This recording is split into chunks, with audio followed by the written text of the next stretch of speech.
Negotiating a lasting treaty in the Middle East is a lot like trying to build a complex structure in an active fault zone. No matter how perfect your engineering is at the table, you are entirely at the mercy of the ground beneath you. Right now, Washington and Tehran are attempting this exact kind of delicate engineering. They've been trying to formalize a historic agreement designed to cool decades of bilateral hostility. For an agreement like this to actually survive, it requires two very specific prerequisites. The first is regional silence. Diplomats need the geopolitical equivalent of a quiet room to operate, free from immediate, escalating military crises. This diagram shows exactly how this works. The central US-Iran deal relies entirely on that first pillar of regional silence, but it also requires a second pillar, domestic political cover. Leaders need stable political environments at home, but right now, both sides are losing their grip.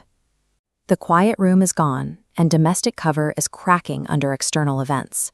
The diplomats in the room are quickly losing their leverage. The fate of the steel is pulled in two directions, toward active combat zones in the Levant and shifting political terrain in the United States. The most immediate stress test on this deal comes from the north of Israel. Israeli forces are currently conducting escalating military strikes and moving heavy ground units into Lebanon. These massive plumes of smoke rising over residential blocks signal a major, sustained regional offensive. To understand why a conflict in Lebanon threatens a treaty with Iran, we have to look at the axis of resistance. This is Tehran's network of regional proxy militias, and Hezbollah in Lebanon is the crown jewel of that network. When Hezbollah takes heavy fire, the political calculus in Tehran instantly changes. The primary objective for Iranian leadership shifts from negotiation with the West to ensuring the survival of their primary regional deterrent. Looking at this resource flowchart, you can see the internal pivot. Political capital and military attention are drained from bilateral treaties and rerouted directly into proxy defense and retaliation planning. There is also a strict limit on optics. Iranian officials risk massive backlash if they appear to be cooperating with the United States, while Washington's closest ally is actively bombarding Iran's most important regional partner.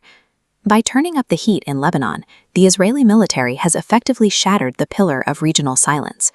Any further diplomatic concessions from Tehran are now a political impossibility. At the exact same time, the second pillar, domestic political cover, is collapsing in Washington. The executive branch is currently trying to manage this deal during an intensely volatile election cycle. The pressure point here is coming directly from the campaign trail. Donald Trump recently issued a public warning to the Biden administration, demanding they don't blow it regarding negotiations with Iran. Statements like this instantly weaponize the diplomacy. It turns every potential compromise with Tehran into a high-stakes campaign issue, heavily restricting the current administration's margin for error. Over in Tehran, negotiators are watching this U.S. election volatility closely. They know that even if they finalize a treaty with the current administration, the incoming president has the executive authority to simply revoke it. This chart illustrates Tehran's risk calculation. The flat line represents the permanent strategic cost to Iran if they dismantle their capabilities, but the lifespan of any diplomatic payoff they receive in return plummets right here, at the exact date of the upcoming U.S. election. It creates a fatal feedback loop. The unpredictability of U.S. politics makes the agreement strategically useless to Iran, while the escalating violence in the Middle East makes the exact same agreement politically toxic for politicians in the U.S. Because both structural pillars have collapsed, the U.S.-Iran peace deal is currently on life support. The negotiations are caught in complete, immovable geopolitical gridlock. Theoretical progress in a briefing room cannot compete with physical reality on the ground.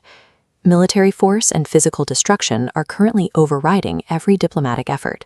What we are watching is the end of the isolated bilateral agreement in the Middle East.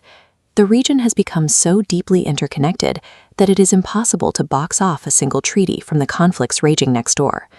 In the coming months, external proxy movements and domestic election results will determine the course of U.S.-Iran relations, regardless of what happens behind closed doors. In the modern balance of power, a clean diplomatic victory is an illusion. You simply cannot secure a lasting peace deal at the negotiating table if the region right outside your window is on fire.